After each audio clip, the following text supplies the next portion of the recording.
O transtorno do espectro autista, também conhecido como TEA, é um transtorno do neurodesenvolvimento complexo, caracterizado por desvios qualitativos no comportamento, que se manifestam em graus variados. Esses graus variados é o que a gente chama do espectro. O espectro é um intervalo que engloba todas as possibilidades de gravidade dos sintomas, que podem variar em graus de comportamentos entre leves a severos. Assim, nós temos alterações qualitativas na habilidade da comunicação e interação social e padrões restritivos de comportamento e interesse em outras atividades. Segundo o DSM-5, o espectro autista é dividido em leve, moderado e severo. Sendo assim, para classificar dentro desses três tipos, depende muito do nível de autonomia do indivíduo. Até 2013, nós tínhamos mais de 1,5 milhão de pessoas diagnosticadas com TEA. A prevalência do transtorno do espectro autista é no sexo masculino. A cada 5 crianças, 4 são meninas. Agora eu vou falar sobre alguns sinais do transtorno do espectro autista, segundo o DSM-5 também, que podem ser vistos como alterações antes dos 3 anos de idade. Assim, é separado em 2 grupos. Um dos grupos é sobre a integração social e o outro são os padrões de comportamentos estereotipados e restritos. Segundo o DSM-5, sobre a integração social, o indivíduo deve ter pelo menos 3 desses comportamentos listados aqui. Eu vou ler para ficar mais fácil. Contato visual ausente ou pouco frequente. Não coopera ou se engaja em situações de interação, não vincula seus comportamentos ao contexto socioafetivo, atenção compartilhada comprometida, desabstração, que é a dificuldade na compreensão da linguagem abstrata, e dificuldade em imitar pessoas. Segundo o DSM-5, quanto aos padrões de comportamentos estereotipados e restritivos, o indivíduo tem que ter pelo menos 2 desses que eu vou citar aqui. Movimentos estereotipados, apego excessivo a objetos específicos, resistência a mudanças, hiperatividade e falta de atenção. O que acontece à sua volta pode não despertar o seu interesse. Alterações na alimentação. Ainda não se sabe ao certo qual é a causa do autismo. Não existe um exame específico que ateste que a pessoa tem autismo. Por exemplo, se você tem suspeita de ter gastrite, você faz uma endoscopia e consegue ter esse diagnóstico. Uma grávida faz uma ultrassom e consegue ali dizer se está grávida ou não. Isso é completamente diferente no autismo. Não existe um exame que vai sair ali diagnóstico transtorno do espectro autista. Ele depende da visualização e do acompanhamento multiprofissional. Porém, existem muitas teorias. Existe a teoria do distúrbio na formação cerebral, da poda neural, do neurônio espelho. Mas hoje, o que se tem até agora, baseados em incontáveis pesquisas, que na maioria chegamos a essa concordância, onde nós concordamos que depende de fatores biológicos e fatores ambientais. Quais são esses fatores biológicos?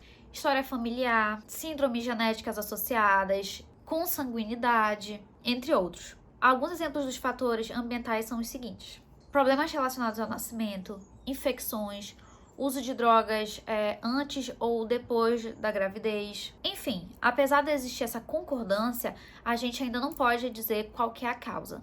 Como eu já havia falado, o diagnóstico depende de uma equipe multiprofissional. Os sinais podem surgir entre 6 e 12 meses, o que, com um diagnóstico precoce, facilita e muito o tratamento desse indivíduo, fazendo com que ele tenha uma vida com uma qualidade melhor. Então, o ideal é que se faça o diagnóstico precoce, ou seja, até no máximo 3 anos de idade. O que podemos notar até os 3 anos de idade para as mamães e os papais ficarem alertas quanto aos seus filhos? A ausência de contato visual.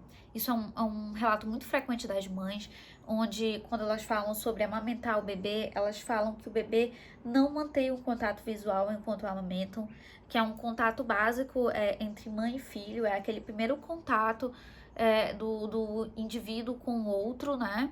Com quem ele tem uma ligação muito forte, e muitas mães relatam realmente que o bebê não olha nos olhos dela. Rejeição ao colo, preferência por objetos, autoagressividade e gestos sociais comprometidos. Tipo aquelas crianças que a gente fica toda hora, tchau fulana, tchau fulana, tchau fulana, e ela fica tipo... Não é que ela não esteja, não é que ela esteja sendo mal educada, é que ela não tá interpretando aquela simbologia do tchau da mesma forma que a gente interpreta. Então, para chegar no diagnóstico, a gente precisa entrevistar os pais, fazer uma observação sistemática do comportamento, visitar a escola, aplicar testes neuropsicológicos, escalas de avaliação de linguagem e comportamento e instrumentos de rastreamento. E, claro, comparar os critérios entre o DSM e o CID. Sobre o tratamento, o autismo ele não tem cura. Mas não é por ele não ter cura que a gente não pode fazer um tratamento para dar a melhor qualidade de vida possível para esse indivíduo.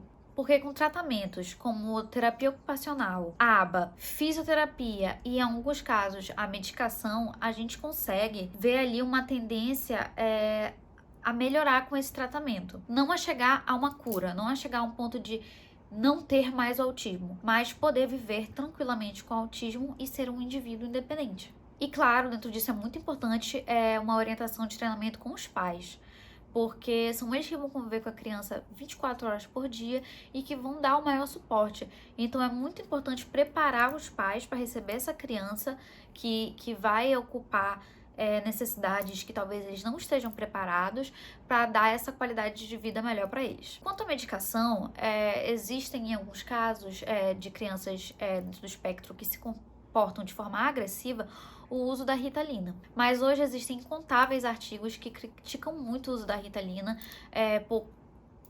pela forma com que ela age no cérebro. E eu vou fazer um vídeo posteriormente falando sobre a Ritalina, mas uma das alternativas hoje em dia que já está sendo aceita no Brasil, e inclusive na nossa cidade tem muitas crianças que já estão fazendo tratamento, que no caso é o CBD Oil, que seria o óleo de canabidiol, ou o óleo de CBD, que é extraído da cannabis. Inclusive, alguns pacientes de uma professora minha, de psicologia escolar, que faz atendimento com crianças, já fazem esse uso, e as mães falaram que realmente notaram um comportamento muito mais tranquilo, muito mais leve nas suas crianças. Agora vamos falar um pouco sobre direitos dos indivíduos dentro do espectro e das pessoas que os acompanham. Segundo a Lei Berenice Piana de 2012, o indivíduo tem direito ao acesso à educação, ao acesso a um diagnóstico precoce e ao acesso a um atendimento multiprofissional. Hoje já existem essas placas preferenciais com o símbolo mundial do autismo, com o objetivo de conscientizar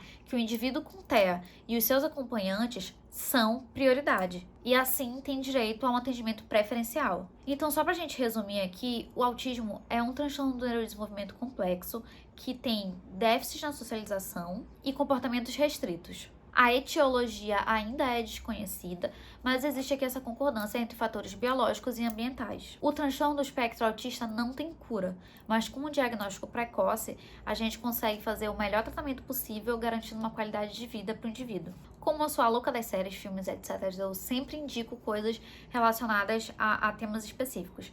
E com o espectro autista não seria diferente. Então, eu vou indicar aqui algumas coisinhas que eu assisti e que eu acho que valem muito a pena. Eu indico a série Atypical da Netflix, que conta a história do Sam, um garoto dentro do espectro. Eu indico o filme Farol das Orcas, que é baseado em fatos reais. Eu indico o filme Gilbert Grape, O Aprendiz de Sonhador, que foi a indicação, na verdade foi a primeira indicação ao Oscar do Leonardo DiCaprio. O filme da Temple Grandin, ou o livro dela. Pra quem não sabe, ela é uma cientista norte-americana que, com o doutorado dela, revolucionou completamente a agropecuária, o manuseio de gado, criando técnicas que ajudavam ali a indústria. Outro filme que eu indico é o Adam. O Adam é um autista de alto funcionamento, ou seja, é um autista dentro do nível leve, que passa a morar sozinho após a morte do pai dele e começa a ter um relacionamento amoroso com a vizinha dele, a Beth. Eu indico também O Garoto que Sabia Voar, que é sobre um autista não verbal, que é um adolescente que sonha em voar. É uma obra mais poética do que realmente sobre autismo, mas é um filme muito bonito. E o último filme é Uma Viagem Inesperada. Ele é baseado em fatos reais, é sobre uma mãe solteira que tem filhos gêmeos e ambos estão dentro do espectro. Inclusive, um dos filhos dela é o Zac Efron, isso, antes do High School Musical. E ele tá muito bem nesse filme. De canais no YouTube, eu vou indicar 3. Um canal sobre autismo e o Diário de um Autista, que ambos são com garotos dentro do espectro, falando sobre como é estar dentro do espectro. E o canal do Marcos Mion, que, pra quem não sabe, é pai de um jovem que também tá dentro do espectro, que luta diariamente, fala abertamente sobre a causa do autismo. E ele é um paizão, ele sempre faz vários vídeos sobre isso e eu acho muito interessante para agregar conhecimento e quem sabe trazer vocês para essa causa que é linda e completamente apaixonante. Enfim, é isso. Eu espero que vocês tenham gostado do vídeo. Curte, comenta, compartilha, envia para as pessoas que vocês acreditam que precisam desse conhecimento, de ter acesso a essa informação. Ou melhor, envia para todo mundo, porque todo mundo precisa aprender um pouco sobre autismo, sobre inclusão e ver como essa causa é linda e merece muito, muito, muito nosso apoio. Enfim, obrigada e é isso.